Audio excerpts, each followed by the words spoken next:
Welcome back to my Corvette Journey. Today we're going to finally replace the shift lever knob that's missing its leather with a new one that has leather. Nice new one.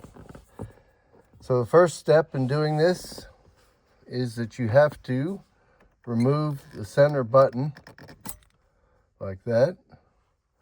And then down inside there's a circlip that you got to remove, or a snap ring as you would call it. Snap ring pliers. We'll get down in there and get on the snap ring. Oh, I think I got it.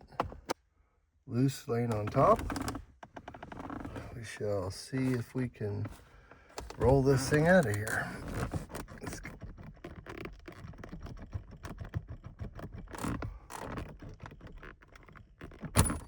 Oh, that was a good catch. There's the circlip or snap ring. See, we'll get that back where it belongs. There we go.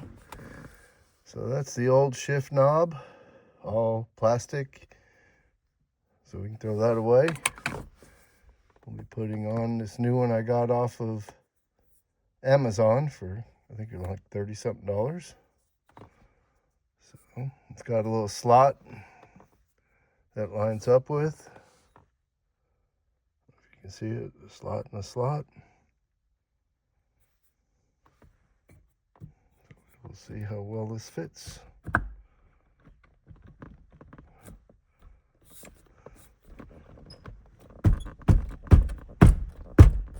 There we go. It's on there. Okay, you can see the snap rings back in. Next up, we have to put the little shift button back on. So it goes on with a little bit of the one side and the other. You kind of slide it on and kind of center it up. And just snap it back down. Just as simple as that. Now I've got a shift lever that looks like new. All right.